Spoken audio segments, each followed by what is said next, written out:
Hello friends, कैसे हो? बढ़िया। यस सर, बहुत शानदार। आप कैसे हो? मैं भी बहुत बढ़िया। क्लासेस कैसी जा रही है सर? बहुत शानदार जा रही है क्लासेस। मज़ा आ रहा है घर पे बैठ के पढ़ने में? हाँ सर, बिल्कुल आनंद आ रहा है घर पे बैठकर पढ़ने में। लग ही नहीं रहा कि हम क्लासरूम में बैठे हैं, अपने घर पर अपने कंफर्ट जोन के अंदर बैठे हैं। चलो, बड़ी अच्छी बात है। तो सर आज हम क्या पढ़ेंगे? आज हम अपना एक नया चैप्टर शुरू करेंगे। सर कौन सा चैप्टर? पबजी? नहीं भैया, PGBP, profit and gain from business and profession. आ रही है कुछ बात समझिए सर। ये चैप्टर बहुत बड़ा चैप्टर है। पेशेंस के साथ आपको बैठना पड़ेगा। चैप्टर को मजे लेके पढ़ोगे, कंसेप्चुअली पढ़ोगे तो चैप्टर समझ आएगा। अगर स्टार्टिंग से पहले लेक्चर से ये मान लिया कि ये चैप्टर हमको समझ आने वाला नहीं है, तो मैं तो क्या, भगवान राम भी तुमको ये चैप्टर नहीं समझा सकते। क्लियर? हाँ जी। देन सर बड़ा चैप्टर है? हाँ जी, बहुत लेंथी चैप्टर है। इसमें कोई अतिशयोक्ति नहीं होगी सर। क्या कि शायद इनकम टैक्स का, हमारे सिलेबस का इनकम टैक्स का सबसे लेंथी चैप्टर है। आई कुछ बात समझ? Yes sir. तो सर इस चैप्टर में हम पढ़ेंगे कैसे? बिल्कुल सीरियल वाइज, आराम से, ठहर के, इन डिटेल। कहीं पर भी कोई डाउट आता है, साथ के साथ अपने डाउट को रेज करना। क्लियर है? Yes sir. तो चलिए, अब आपका ज़्यादा समय ना लेते हुए हम अपने चैप्टर का शुभारंभ करते हैं। और वो चैप्टर का नाम क्या है? PGBP। चलिए आते हैं। क्या? Profit and gain from business and profession. सबसे पहली बात तो एक कहानी सुनते हैं। सर सुनाओ जी कहानी। मुद्दा ये है कि सर PGBP अलग हेड का निर्माण क्यों किया गया, क्यों बनाया गया अलग हेड? क्या जरूरत थी अलग हेड बनाने की? मैंने कहा तुम्हारी बात तो बिल्कुल ठीक है कि जरूरत क्या थी अलग हेड बनाने की। तो हम क्लास 11th के अंदर चलते हैं। अच्छा सर चलो, आज कुछ नहीं पढ़ेंगे, बिल्कुल बेसिक सी बातें पढ़ेंगी कि आखिरकार यार PGBP हेड आया क्यों, क्या जरूरत हो रही थी ऐसी PGBP हेड को बनाने की। हाँ सर बिल्कुल, क्लास 11th के अंदर चलो। क्लास 11th की हम एक बिजनेस स्टडी की बुक पढ़ते हैं। हाँ सर बिल्कुल, बिजनेस स्टडी की बुक पढ़ते हैं। और +1 की बिजनेस स्टडी की बुक के अंदर किसी भी व्यक्ति को पहले कोई एक डिजायर जनरेट होती है। उस डिजायर को फुलफिल करने के लिए वो अपनी कोई एक्टिविटी करता है, तो उस एक्टिविटी को बोला जाता है ह्यूमन एक्टिविटी। फिर हमने देखा था कि ह्यूमन एक्टिविटी होती थी दो तरह की। एक होती थी इकोनॉमिक एक्टिविटी, एक होती थी नॉन इकोनॉमिक एक्टिविटी। यहां पर मैं नॉन इकोनॉमिक एक्टिविटी को सेक्टरसाइड कर रहा हूं। Sir what do you mean bye economic activity? Economic activity ऐसी एक्टिविटी थी जिसका मेन ऑब्जेक्टिव पैसा कमाना था। आ रही है कुछ बात समझ? हाँ सर बिल्कुल, ये वाली सारी कहानी तो हमने CA फाउंडेशन में भी पढ़ी थी। मैंने कहा हाँ। फिर CA फाउंडेशन में तुमने पढ़ी थी तो तुमको ये बात तो पता चल गई होगी, 3 तरह की एक्टिविटी इकोनॉमिक एक्टिविटी होती है। हाँ सर बिल्कुल, बिजनेस, प्रोफेशन और एम्प्लॉयमेंट। यस सर बिल्कुल हमने पढ़ा था। तो सर इस चीज का ये को निर्णय थोड़ा ना निकला कि अलग हेड बनाने की जरूरत क्या थी। ठीक है, हो रहा है प्रॉफिट, को दिक्कत थोड़ा ना, वैसे ही टैक्सेबिलिटी कर देते। मैंने कहा बात तो तुम्हारी ठीक है, बट जैसे जैसे चैप्टर के अंदर हम आगे बढ़ेंगे, जैसे जैसे हम PGBP को समझते जाएंगे, धीरे धीरे हमारे पास बहुत सारे मेजर इश्यूज आते जाएंगे। अच्छा, जो अपने को बताते जाएंगे कि एक सेपरेट हेड की, सेपरेट चैप्टर की जरूरत थी। इसको इनकम फ्रॉम अदर सोर्सेज के साथ क्लब नहीं कर सकते थे। आया कुछ समझ? Yes sir. इस चैप्टर के अंदर एक बिजनेसमैन को होने वाले बहुत सारे इश्यूज को हम डिटेल में डिस्कस करेंगे। भैया एक बिजनेसमैन को कितने इश्यूज होते हैं, क्या क्या वो काम करता है, किस किस हिसाब से वो खर्चा क्लेम करता है, सारा का सारा लॉ मेकर्स ने क्या कहा, एक बिजनेसमैन या एक प्रोफेशनल पर्सन को, लॉ मेकर्स ने क्या कहा, एक बिजनेसमैन और एक प्रोफेशनल पर्सन को जो भी बिजनेस से रिलेटेड कोई समस्या है, कोई इनकम उसको जनरेट करनी है, कोई उसको खर्चा बुक करना है, तो वो सारी की सारी कहानी हमने कहाँ लिख दी? PGBP वाले चैप्टर में लिख दी। आ रही है कुछ बात समझिए सर। तो सर गिनती की होगी कितनी? 2 4 5 होगी। मैंने कहा 2 4 5 नहीं है, बहुत सारी है। हैंस लॉ मेकर को ये लगा कि अलग अलग जगह पर सारी बातें लिखने से ज्यादा अच्छा है इन सबको एक जगह कंसोलिडेट करके, एक जगह इकट्ठा करके, एक जगह सारी की सारी बातें लिख दो, सारे मोतियों को एक माला के अंदर पिरो दो। आया कुछ समझ? Yes sir. हैंस अपने को एक चैप्टर की रिक्वायरमेंट पड़ी, दैट इज, और उस चैप्टर का नाम क्या रखा आपने ने? Profit and gain from business and profession. Business और प्रोफेशन से कोई प्रॉफिट या गेन अराइज जो होता है उसको अपन यहां पर केवल और केवल बिजनेस माइंडसेट से एक प्रोफेशनल माइंडसेट के साथ बैठेंगे, उसके बारे में चर्चा करेंगे। इतनी बात क्लियर है? Yes sir. मुद्दा आया क्या कि sir profit and gain from business and profession. Sir what do you mean by business and what do you mean by profession? मैंने कहा यार बिजनेस और प्रोफेशन का मतलब तो मुझको भी नहीं पता। तो सर फिर कैसे चलेगी बात? मैंने कहा बात तो तुम्हारी ठीक है, तुमने अभी कहा हम सीए फाउंडेशन के अंदर बीसीके वाला चैप्टर पढ़ के आए थे। मैंने कहा हाँ सब्जेक्ट पढ़ के आए थे, 40 नंबर का मोस्ट क्रिटिकल क्वेश्चंस जिसमें से आते थे। हाँ सर बिल्कुल। वहाँ पर आपने बिजनेस और प्रोफेशन की डेफिनेशन पढ़ी थी। सबसे पहले मैं प्रोफेशन की बात करता हूँ। सर प्रोफेशन की बात पहले क्यों कर रहे हो, बिजनेस की बात क्यों नहीं कर रहे? प्रोफेशन की बात इस वजह से कर रहा हूँ क्योंकि हम जो लेक्चर देख रहे हैं वो सीए इंटरमीडिएट के लिए देख रहे हैं और CA course is a professional course. Sir professional course? हाँ जी प्रोफेशनल कोर्स। सर आपकी सीए कंप्लीट होने के बाद क्या आपको एक अपनी आर्टिकलशिप, एक प्रॉपर पेपर्स वगैरह देखने के लिए क्या आपको एक डिग्री मिलती है? Yes sir. वो डिग्री मिलने के बाद ही तो सोसाइटी आपके ऊपर रिलाई करती है। Yes sir, this is nothing but a profession. Profession क्या? जब आप किसी रिकॉग्नाइज्ड बॉडी से एसोसिएट होके उस रिकॉग्नाइज बॉडी की गाइडलाइंस को फुलफिल करके उनके पेपर्स और उनकी जितनी भी दिशा निर्देश है उनको फुलफिल करने के बाद अगर आप कोई काम करते हो that is a profession. Example के लिए सर क्या हमारा सीए इंस्टीट्यूट प्रोफेशनल है? Yes sir. प्रोफेशनल कोर्स है? Yes sir. CS professional course है? Yes sir. डॉक्टर्स का कोर्स, एमबीए, एमबीबीएस वगैरह का क्या कोर्स प्रोफेशनल कोर्स है? Yes sir. बार काउंसलिंग का कोर्स प्रोफेशनल कोर्स है? Yes sir. इंजीनियर्स क्या प्रोफेशनल्स हैं? Yes sir. आ रही है कुछ बात समझ? हाँ। पेपर में यहाँ पर नहीं आएगा क्वेश्चन कि what do you mean by business, what do you mean by profession, नहीं आएगा। सबको पता है कि आपको मालूम है, ठीक है। हाँ sir business business business sir कुछ भी नहीं है, एक इकोनॉमिक एक्टिविटी है। हाँ बिल्कुल इकोनॉमिक एक्टिविटी है सर, इसके अंदर अपन ट्रेडिंग करते हैं, मैन्युफैक्चरिंग करते हैं, कॉमर्स करते हैं, सिंपल सी तो बात। मैंने कहा हाँ तुम्हारी बात तो बिल्कुल ठीक है। यानी मैं अपना टाइम मैं ये मान के चल रहा हूं कि आपको बिजनेस का मतलब और प्रोफेशन का मतलब बिल्कुल निश्चित तौर पर पता है। हाँ सर अपने को पता है। अगर आपको बिजनेस और प्रोफेशन का मतलब नहीं पता ना तो आपका इस कोर्स में रहने का तुक्की नहीं बनता। क्यों सर? क्योंकि भैया बिजनेस की डेफिनेशन 2 साल तक पढ़ के आए हो। सर कब पढ़ ली? +1 के अंदर बिजनेस स्टडी, वहां पर बिजनेस को ही तो पढ़ रहे थे। सेकंड +2 के अंदर बिजनेस स्टडी तो पढ़ रहे थे। यस सर, हमको आपकी बात तो बिल्कुल ठीक है। आई कुछ बात समझ? हाँ जी। पहला कंसेप्ट ये रखना, चैप्टर को मजे लेके पढ़ना है।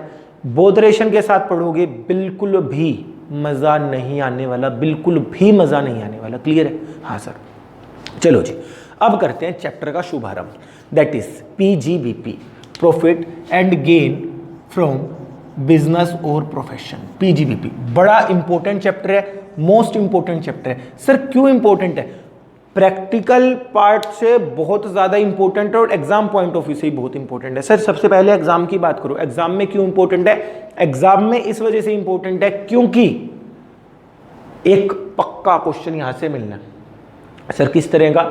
आपको एक बड़ा क्वेश्चन मिलेगा computation of mister Ram mister Shyam की, कंप्यूटेशन के बारे में बात करेगा और वहां पर पीजीबीपी घुसाएगा बीच में। क्लियर है? Yes sir. या फिर सर किस तरह का हो सकता है? दूसरा तरीका इसका क्या है? दूसरा एक आपको छोटा सा क्वेश्चन बना के दे देगा डेप्रिसिएशन का, इन्वेस्टमेंट अलाउंस का, एक केस स्टडी बनाकर आपको असेस करवा सकता है, असेस पूछ सकता है आपसे कि भैया कैसे क्या करें। आई कुछ बात समझ? हाँ सर बात तो समझ आ रही है। हेंस मोस्ट इंपॉर्टेंट चैप्टर है। प्रैक्टिकल पॉइंट ऑफ व्यू से भी सर क्या इंपॉर्टेंट है? मैंने कहा हद से ज्यादा इंपॉर्टेंट है प्रैक्टिकल पॉइंट ऑफ व्यू से। सर क्यों? मैंने कहा देखते हैं यार क्यों। सिंपल सी बात है, आप लोग सीए बन जाओगे। हाँ सर बिल्कुल सीए बनेंगे। हाँ जी सीए बनोगे तो सीए बनने के बाद क्या आप लोग अपने एसएससी की, अपने क्लाइंट्स की क्या कंप्यूटेशंस वगैरह करोगे? Yes sir. सर सैलरी वाला पर्सन आपसे रिटर्न भरवाने आएगा? हो तो सकता है, आ तो सकता है, बट बहुत रेयर है कि सैलरी वाला पर्सन आपसे रिटर्न भरवाने आए। क्यों सर? क्योंकि उसने फिगर क्या डलनी है? एक ही फिगर तो डलनी है, टोटल इनकम। वो कहां से कॉपी पेस्ट करनी है? फॉर्म 16 से, जो उसको उसके ऑर्गेनाइजेशन से मिला होगा। क्लियर है? Yes sir. मतलब सैलरी के अंदर इतनी दुविधा वाली बात नहीं है। हाँ सर बिल्कुल, सैलरी के अंदर लंबी चौड़ी दुविधा वाली बात है ही नहीं, क्योंकि बिल्कुल क्लियर कट है कि आपको डिडक्शन मिलेगी तो ठीक है, डिडक्शन नहीं मिलनी तो ठीक है, बिल्कुल क्लियर कट है। और उसके अंदर मेरे को ज्यादा दिमाग लगाने वाली बात भी नहीं है। क्यों? क्योंकि उस चीज के अंदर सैलरी की कंप्यूटेशन करने में दिमाग कंपनी या ऑर्गेनाइजेशन जहां पर मैं काम कर रहा हूं उस ऑर्गेनाइजेशन के अकाउंट्स डिपार्टमेंट पहले ही लगा चुका। आ रही है बात समझ? Yes sir.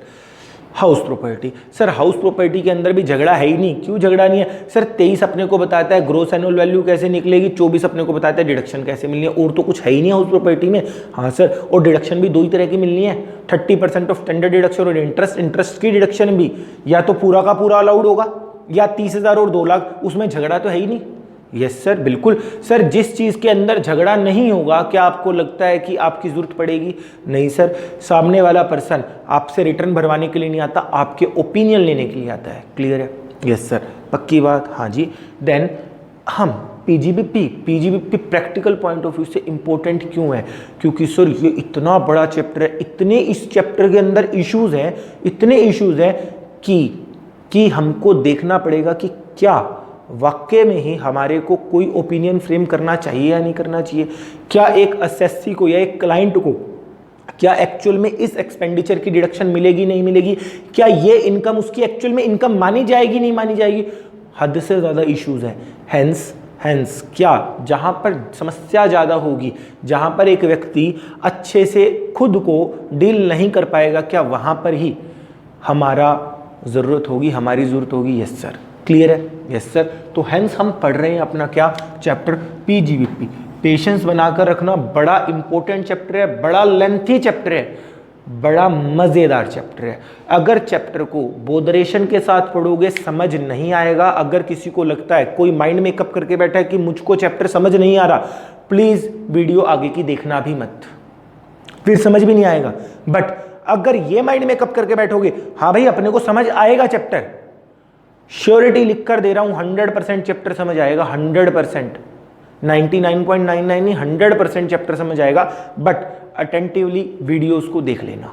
Clear? Yes sir. अब ज़्यादा समय ना लेते हुए हम अपना चैप्टर स्टार्ट करते हैं, और चैप्टर का नाम क्या है? पीजीबीपी। चलो सर करो जी चैप्टर स्टार्ट। चैप्टर जैसा आपने को पता है, हर एक हेड का अपना एक चार्जिंग सेक्शन होता है। अच्छा सर, मैंने कहा हाँ होता तो है।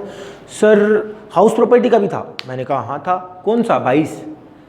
अच्छा, हाउस प्रॉपर्टी सर कहाँ से कहाँ तक फैला हुआ था? मैंने कहा मेरी ख्याल तक 22 से लेकर 27 तक फैला हुआ था शायद। हाउस प्रॉपर्टी हेड की हमारी क्लासेस आप लोगों ने देख ली होगी, वहाँ पर पहली क्लास में मैंने आपको बता दिया था हाउस प्रॉपर्टी हेड हमारा कहाँ से कहाँ तक गवर्न करता है। सेक्शन नंबर 22 से 27। ओ माय गॉड, क्या सर बचपन में हमने एक बात पढ़ी थी, 27 के बाद तो 28 आता है। अच्छा, हाउस प्रॉपर्टी हेड के बाद सेक्शन 28 जो कि चार्जिंग सेक्शन है किसका? पीजीबीपी का। क्लियर है? Yes sir. हाउस प्रॉपर्टी का चार्जिंग सेक्शन सर क्या था? हाउस प्रॉपर्टी का charging section is section 22। Capital gain भी होगा सर कुछ? मैंने कहा हाँ होना तो चाहिए।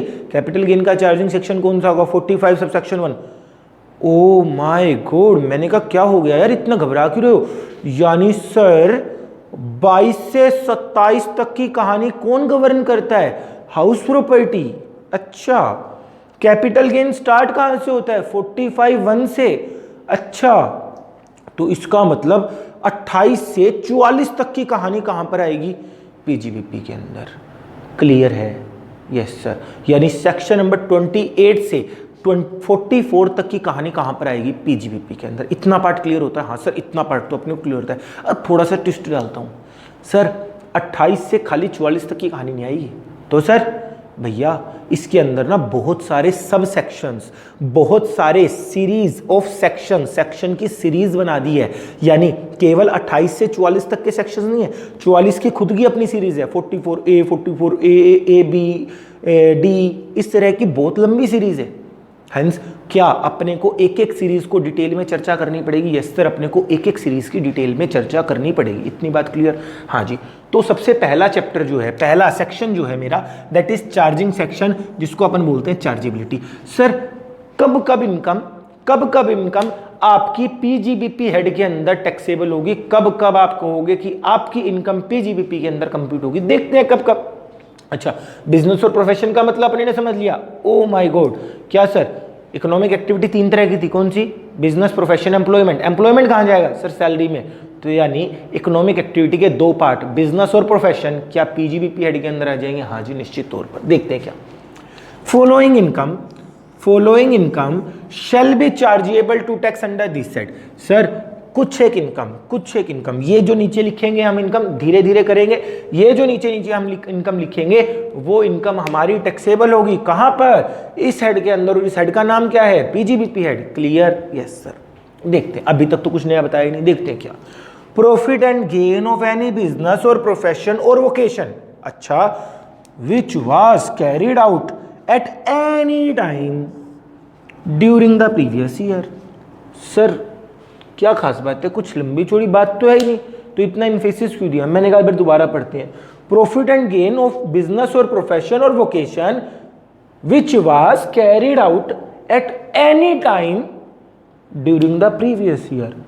सर क्या बात हो गई? क्या झगड़ा क्या हो रहा है? मैंने कहा एक बात सोचते हैं। सर क्या? एग्जाम्पल लेते हैं। मैं साल भर में एक बैच लेता हूँ, एग्जाम्पल के लिए साल भर में एक बैच लेता हूँ। क्या मैं प्रोफेशन कर रहा हूँ? Yes sir. टीचर का अपना खुद का एक प्रोफेशन है। क्या मेरी जो इनकम आएगी प्रोफेशनल इनकम होगी? Yes sir. क्या वो मेरी प्रोफेशनल इनकम क्या होगी? पीजीबीपी हेड के अंदर टैक्सेबल होगी। हाँ सर। यहां पर झगड़ा इस चीज का है, बिजनेस पूरे साल भर करो या ना करो कोई मतलब नहीं है।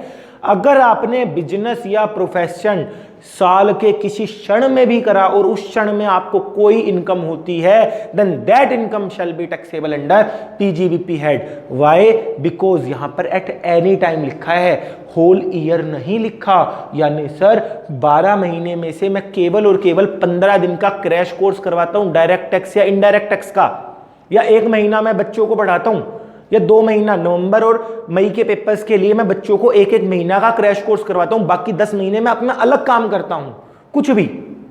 सर क्या तो भी जो 1-1 महीने का आपने क्रैश कोर्स करवाया क्या पूरे साल भर किया? No sir. किसी एक टाइम पर पूरे साल भर क्या बिजनेस करना या प्रोफेशन करना जरूरी है? नहीं सर, बिल्कुल भी जरूरी नहीं है। क्लियर है? Yes sir. पक्की बात, कोई दिक्कत वाली बात नहीं है, यहां तक की बात क्लियर है? हाँ सर। सर ये तो बिल्कुल इजी सा था। मैंने कहा बिल्कुल है ही, चैप्टर इजी है, कुछ भी नहीं है चैप्टर में, हवा बना रखा है चैप्टर का तो। अच्छा अगला, value of any benefit arising from any business और profession. Value of any benefit arising from any business और प्रोफेशन। सर इसमें क्या फर्क है? मैंने कहा सुनते एग्जाम्पल देखते हैं, बिल्कुल इजी से लिखने का प्रॉपर टाइम दूंगा। Sir value of any benefit arising from business और प्रोफेशन। सर क्या कह रहे हो? मेरे को समझ नहीं आई बात। मैंने कहा यार देखते हैं क्या कह रहे हैं। मेरे पास रिलायंस इंडस्ट्रीज़ की या मेरे पास एक कोई एजेंसी थी किसी भी चीज़ की। अच्छा गुड डे की मेरे पास ब्रिटानिया की एजेंसी थी। अच्छा सर ब्रिटानिया की एजेंसी थी। हाँ ब्रिटानिया कंपनी का ना एक स्कीम आई। हमने कहा क्या स्कीम आई कि अगर आप एक पर्टिकुलर क्वार्टर के अंदर 3 महीने के अंदर अगर आप एक सर्टेन सेल कर दोगे, मतलब आप 20 लाख रुपए की सेल कर देते हो, तो कंपनी आपको कुछ ना कुछ गिफ्ट देगी। मैंने कहा क्या गिफ्ट देगी? कंपनी आपको ना सिंगापुर का टूर भेजेगी।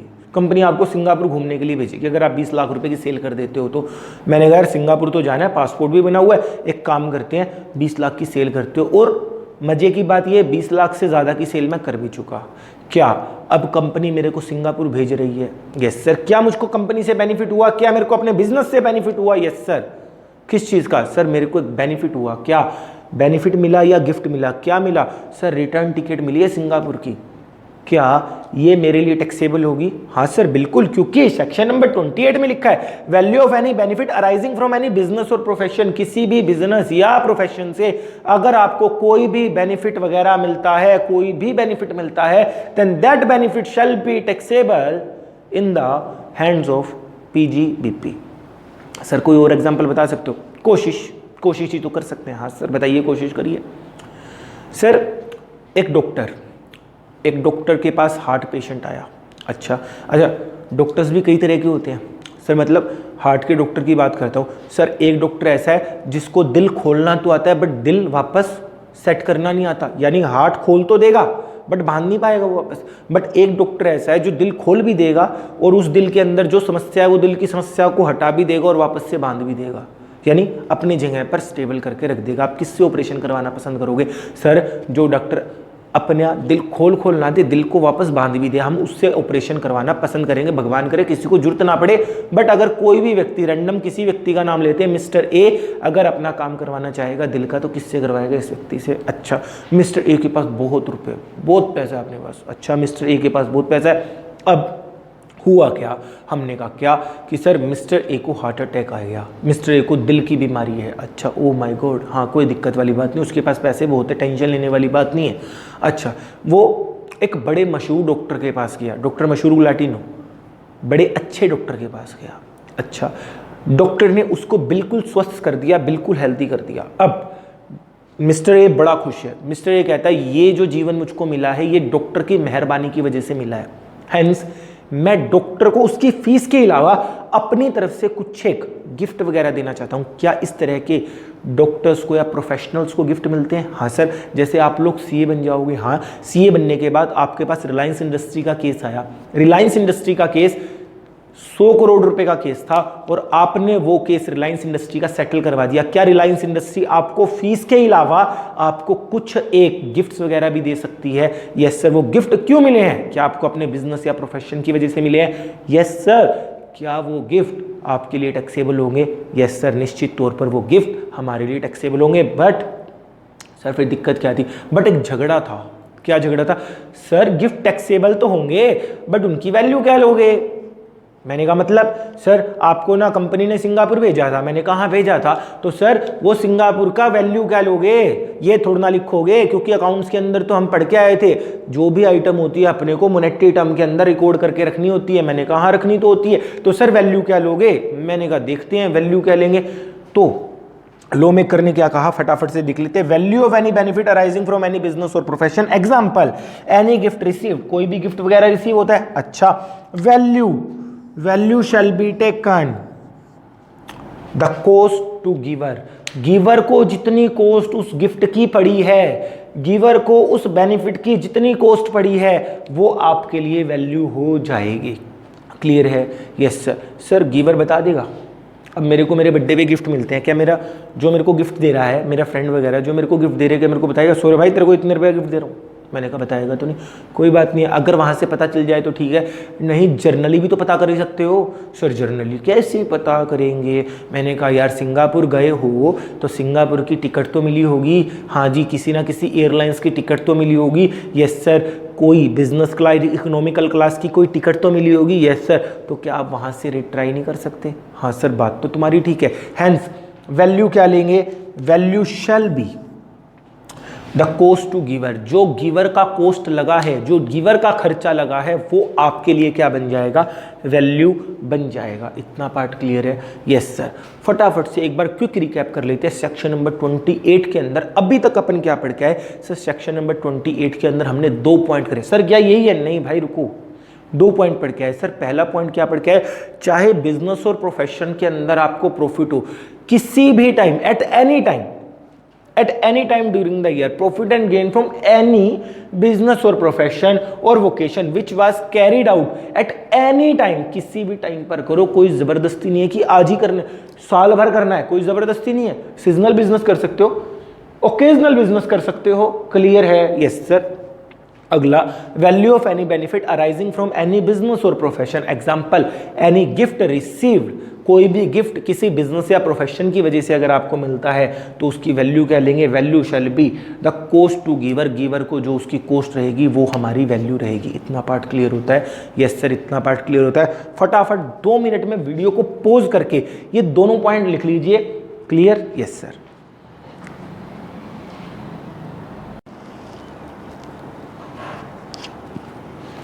चलिए जी करें स्टार्ट। यस सर करिए स्टार्ट। तो हम अभी पढ़ क्या रहे थे? सेक्शन नंबर 28 के अपने ने 2 हिस्से देख लिए थे कि बिजनेस एंड प्रोफेशन ये जरूरी नहीं है कि आपको पूरे साल भर करना है, साल के किसी भी क्षण, किसी भी कितने भी समय के लिए कर सकते हो, एट एनी टाइम। क्लियर? अगला पॉइंट पढ़ा था अपने, value of any benefit arising due to any business और प्रोफेशन, किसी बिजनेस या प्रोफेशन की वजह से अगर आपको कोई बेनिफिट अराइज होता है। ये 2 पार्ट क्लियर है? यस सर अपने को। अब आगे अपन पढ़ते हैं सेक्शन पॉइंट नंबर 3। क्लियर है? सेक्शन नंबर 28 का पॉइंट नंबर 3। सर वो क्या कह रहा है?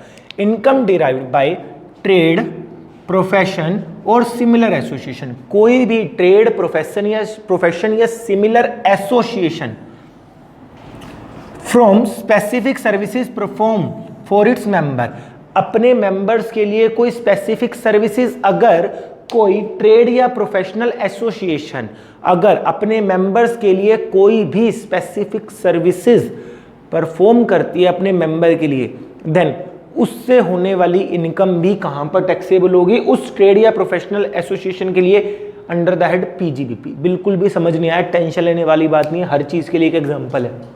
देखते हैं क्या सर, हमारी ना मदर बॉडी जो है वो है आईसीएआई। अच्छा जी सर, हमारे एक मेंबर थे आईसीएआई के, mister A is the member of ICAI. Mister A के ऊपर ना, मिस्टर ए के ऊपर किसी मिस्टर बी ने एक केस फाइल कर दिया, file a criminal case, criminal case mister B ने, मिस्टर बी ने सीए के ऊपर एक क्रिमिनल केस फाइल कर दिया, फेक केस है, कोई टेंशन वाली बात नहीं है। अच्छा, अब इस केस से मिस्टर ए को जो बरी करवा सकता है, जो बाइज्जत बरी करवा सकता है, वो केवल और केवल एक व्यक्ति है, दैट इज मिस्टर पी।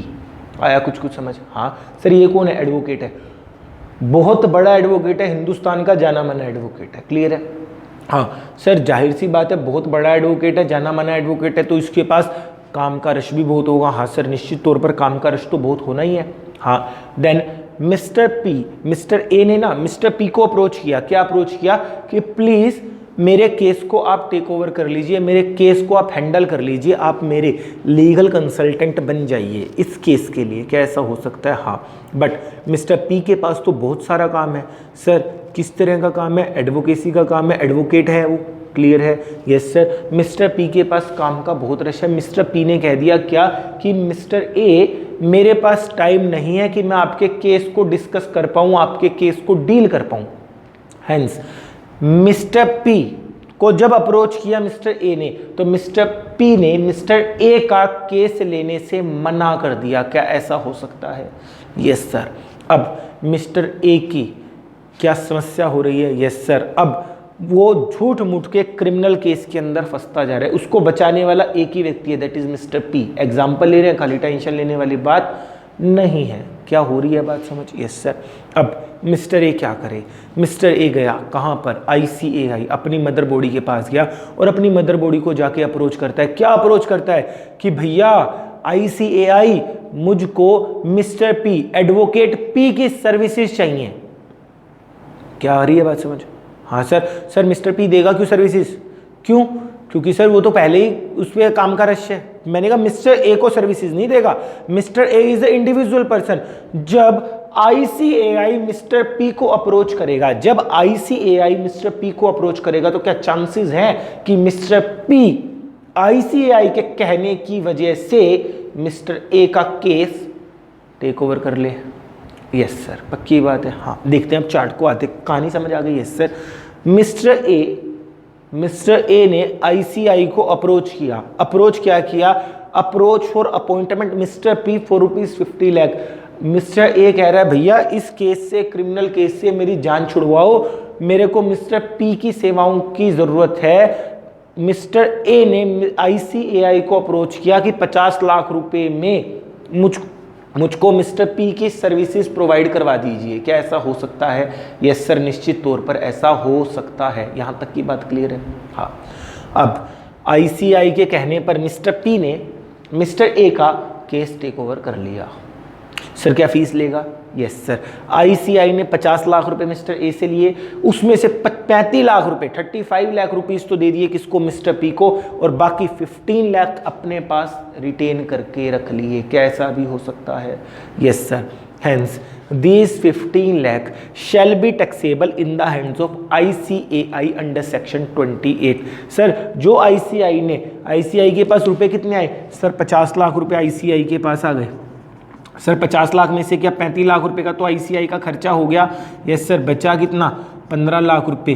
क्या ये 15 लाख रुपए आईसीएआई को इनकम हुई है? Yes sir. ये इनकम कहां, कौन से हेड में टैक्सेबल होगी? This income shall be taxable under the head PGBP due to section 28। Section 28 बोलता है कि अगर किसी ट्रेड या कि किसी एसोसिएशन को कोई भी अपने मेंबर को सर्विसेज प्रोवाइड करवाने की वजह से कोई भी इनकम होती है, then that income shall be taxable under the head PGBP as per section 28। इतना पार्ट क्लियर है? Yes sir. तो अभी तक 3 पॉइंट पढ़े। पहला पॉइंट कौन सा? बिल्कुल इजी से पॉइंट पढ़े थे, मजे के साथ पढ़ना, आराम से समझ आएगा, उतारने का प्रॉपर टाइम दूंगा। सर पहला पॉइंट अपने ने पढ़ा था, मैंने कहा कौन सा पॉइंट पढ़ा? सर पहला पॉइंट अपने ने पढ़ा था क्या? पहला पॉइंट अपने ने पढ़ा था कि बिजनेस और प्रोफेशन पूरे साल भर करना जरूरी नहीं है, अगर साल के किसी क्षण में भी बिजनेस करोगे eight any time during the previous year. अगला पॉइंट अपने ने पढ़ा था, सर क्या पढ़ा था अगला पॉइंट? अगला पॉइंट हम लोग पढ़ के आए थे, क्या भूल गया मैं तो यार। अगला पॉइंट अपन सर पढ़ के आए थे, अगर कोई भी आपको बेनिफिट मिलता है या कोई भी गिफ्ट मिलता है बिजनेस और प्रोफेशन की वजह से। थर्ड पॉइंट अपन पढ़ के आए थे, किसी एसोसिएशन, किसी प्रोफेशनल एसोसिएशन या ट्रेड एसोसिएशन को अपने मेंबर को कोई सर्विसेज प्रोवाइड करवाने की एवज में कोई बेनिफिट होता है, कोई इनकम अराइज होती है, देन दैट इनकम और that benefit shall be taxable under the head PGBP. यहाँ तक की बात क्लियर है? Yes sir. फटाफट से 2 मिनट का वीडियो पॉज करके जो भी व्हाइट बोर्ड के ऊपर काम लिखा हुआ है सारा का सारा नोट डाउन कर लीजिए। दूसरी चीज़, एक चीज़ नोट करके रखो, मेरे व्हाइट बोर्ड के ऊपर जो भी काम लिखा होगा वो आपकी नोटबुक के अंदर होना चाहिए। क्लियर है? Yes sir. फटाफट से 2 मिनट वीडियो को पॉज करके सारा का सारा व्हाइट बोर्ड के ऊपर जो काम लिखा हुआ है सारा का सारा नोट डाउन कर लीजिए।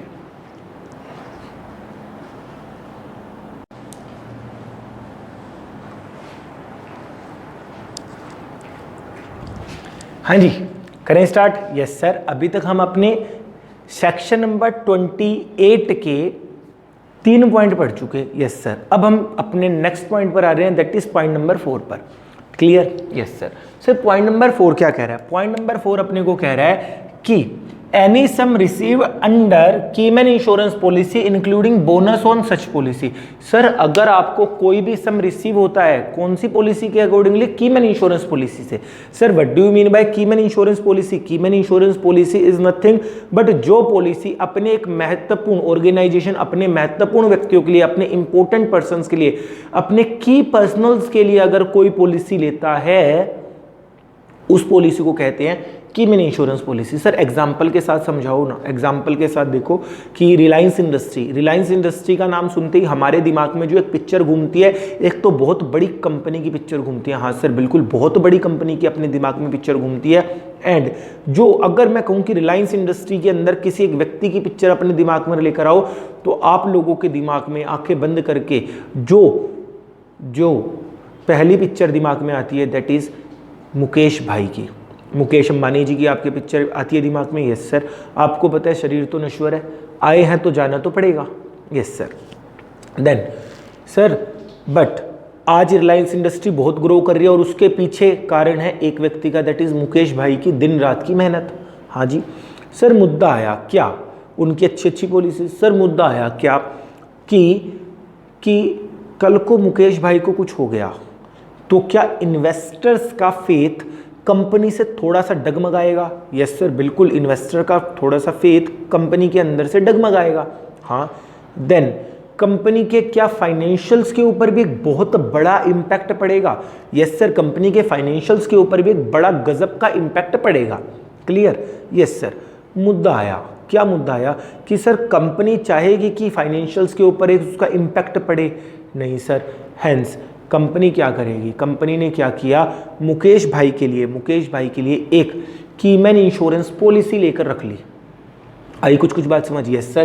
कंपनी ने मुकेश भाई के लिए एक कीमैन इंश्योरेंस पॉलिसी लेकर रख ली कि कल को अगर मुकेश भाई को कुछ हो तो कंपनी के ऊपर उसका डायरेक्ट इम्पैक्ट ना पड़ पाए। आई कुछ बात समझ? यस सर, बात तो समझ आई है, इतना पार्ट क्लियर है। हाँ जी। अब देखते हैं क्या कह रहा है। Any sum receive under keyman insurance policy including bonus on such policy. Sir इसका एक चार्ट बना रखा है। हाँ सर, अगर आपको कीमैन इंश्योरेंस पॉलिसी का सम मिला है, किसको मिल सकता है? एम्प्लॉयर को। एम्प्लॉयर को कैसे? सर एम्प्लॉयर ने कीमैन इंश्योरेंस पॉलिसी ली अपने किसी पर्सन के लिए। Yes sir. क्या एम्प्लॉयर ने जब प्रीमियम पे किया होगा तो क्या खर्चा बुक किया होगा? हाँ सर, निश्चित तौर पर खर्चा बुक किया होगा। क्या प्रॉफिट एंड लॉस के डेबिट साइड में डाली होगी अमाउंट को? Yes sir. साथ साथ प्रॉफिट एंड लॉस बनाना शुरू कर दो, क्योंकि अगले सेक्शन में दैट इज सेक्शन नंबर 29 के अंदर हम प्रॉफिट एंड लॉस भी बनाएंगे इसी चैप्टर के अंदर। क्लियर है? Yes sir. देन जो इन्होंने जब एम्प्लॉयर ने पॉलिसी की पेमेंट करी थी, प्रीमियम की पेमेंट करी थी, पॉलिसी के प्रीमियम की पेमेंट करी थी, तो क्या खर्चा बुक किया था? Yes sir. तो जब इनकम उनको मिलेगी तो क्या इनकम भी बुक होगी? Yes sir. इनकम कहां पर बुक होगी? सर अगर एम्प्लॉयर को रुपए मिलते हैं then that amount shall be taxable under the head PGBP. Why sir PGBP? क्यों पीजीबीपी? इस वजह से क्योंकि जब खर्चा बुक किया था तो कहां पर बुक किया था? पीजीबीपी हेड के अंदर। जब इनकम बुक करोगे तो कहां पर बुक करोगे? पीजीबीपी हेड के अंदर। इतना पार्ट क्लियर है? Yes sir. अगली चीज, एम्प्लॉय को भी तो मिल सकते हैं सर रुपए। हाँ मिल सकते हैं, बिल्कुल एम्प्लॉय को भी रुपए मिल सकते हैं। सर एम्प्लॉय को रुपए मिलेंगे तो कौन से हेड में टैक्सेबल होंगे? मैंने कहा सैलरी। सर सैलरी से। क्यों? क्योंकि ये एम्प्लॉय को जो रुपए मिले हैं, क्या एम्प्लॉय को जो रुपए मिले हैं, क्या एक एम्प्लॉयर और एम्प्लॉय के रिलेशनशिप की वजह से रुपए मिले हैं? हाँ सर। एम्प्लॉय को जो रुपए मिले हैं that amount received due to relationship of employer and employ. Employer और एम्प्लॉय का एक रिलेशनशिप था, इस वजह से रुपए मिले हैं। और सैलरी हेड के अंदर आप लोग पढ़ चुके होंगे या पढ़ोगे क्या कि सैलरी के अंदर वही अमाउंट टैक्सेबल होती है जो अमाउंट आपको एम्प्लॉयर और एम्प्लॉय के रिलेशनशिप की वजह से मिलती है। ये वाली बात क्लियर है? Yes sir. सर क्या एम्प्लॉय की फैमिली मेंबर्स को भी मिलेगा? मिल सकता है? Yes sir. अमाउंट जो होगी वो क्या एम्प्लॉय की फैमिली मेंबर्स को भी मिल सकती है? Yes sir. अगर फैमिली को मिलेगी then that shall be taxable under the head income from other sources. Why sir? मैंने कहा क्यों?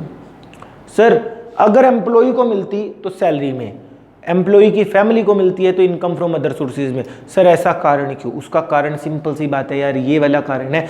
एम्प्लॉय के साथ एम्प्लॉयर का एम्प्लॉय रिलेशनशिप था, आया नहीं आया? एम्प्लॉय और एम्प्लॉयर का एम्प्लॉयर और एम्प्लॉय वाला रिलेशनशिप था, उसकी फैमिली का तो रिलेशनशिप था नहीं ये वाला। Yes sir. हेंस फैमिली को जो भी अमाउंट मिलेगी that shall be taxable under the head income from other sources. Sir बाकी किसी हेड में क्यों नहीं गए? सैलरी में जा नहीं सकते? क्यों? क्या फैमिली और एम्प्लॉयर का रिलेशनशिप था एम्प्लॉयर एम्प्लॉय वाला? नहीं सर। क्या रेंटल इनकम मिल रही है? नहीं सर। क्या बिजनेस और प्रोफेशन है इन लोगों का? नहीं सर। क्या कोई कैपिटल गेन की रिसीट हुई है? नहीं सर। बचा कौन सा? Income from other sources. क्या वहां पर जाएगा? Yes sir. यानी सर मैंने कहा हाँ सर पीजीबीपी में टैक्सेबल होगा, इसकी बात तो अपन अभी कर ही रहे हैं। इसका मतलब जब सैलरी और IFOS income from other sources जब पढ़ेंगे तो क्या दोबारा से यहां पर आएंगे? हाँ क्लियर है? Yes sir. इतना पार्ट क्लियर? हाँ सर। आपने नोट क्या लिखा हुआ है? मैंने कहा पढ़ ही लेते हैं फिर क्या लिखा हुआ है। Keyman insurance policy is not only for employees, it is also for others like partners etcetera. Sir हमारे माइंड में कहीं ना कहीं एक बात घर कर गई। क्या बात घर कर गई? कि कीमैन इंश्योरेंस पॉलिसी अपने महत्वपूर्ण एम्प्लॉइज के लिए ली जाती है, जो कि बात है गलत। सर मैंने वहां पर कभी भी ये बात नहीं बोला क्या कि मैंने क्या बोला है कि ऑर्गेनाइजेशन जो पॉलिसी लेता है अपने महत्वपूर्ण व्यक्तियों के लिए पॉलिसी लेता है, ना कि अपने महत्वपूर्ण एम्प्लॉइज के लिए पॉलिसी लेता है। हैंस कभी क्वेश्चन आ जाए कि अगर किसी पार्टनरशिप फर्म ने अपने पार्टनर्स के लिए, अगर किसी पार्टनरशिप फर्म ने अपने पार्टनर्स के लिए कोई भी पॉलिसी ली है तो कीमैन इंश्योरेंस पॉलिसी क्या ले सकता है? हाँ ले सकता है। क्लियर है? Yes sir. फटाफट से पॉइंट नंबर 4 को नोट डाउन कर लीजिए, बाकी बातें कल करेंगे। होप आपको समझ आया होगा। सेक्शन नंबर 28 के 4 पॉइंट। सर क्या 4 ही है? नहीं भैया, अभी बहुत सारे हैं, करीबन 5-6 पॉइंट्स और हैं। 3 दिन लगेंगे हमको सेक्शन नंबर 28 कवर करने में, 2 से 3 दिन। आज का दिन लग गया, मैक्सिमम 2 क्लासेस या 1 क्लास के अंदर और हम सेक्शन नंबर 28 को डिस्कस करेंगे। यहां तक की बात क्लियर है? Yes sir. बाकी बातें कल करेंगे। अगर सेक्शन नंबर 28 में पहले 4 पॉइंट में अगर आपको कोई दिक्कत हो जो हमने लिए, सर क्या आपने सीरीज में लिए? नहीं, मैंने सीरीज में नहीं लिए, अपने हिसाब से लिए। धीरे धीरे ऊपर जाएंगे अपन। क्लियर? Yes sir. पक्की बात? हाँ। देन फटाफट से वीडियो को पॉज करके व्हाइट बोर्ड के ऊपर जो काम लिखा हुआ है सारा का सारा नोट डाउन कर लीजिए। कोई भी दिक्कत आती है प्लीज़ हमको व्हाट्सअप करना, आपकी क्वेरी का आंसर जल्द से जल्द दिया जाएगा। क्लियर? चलिए।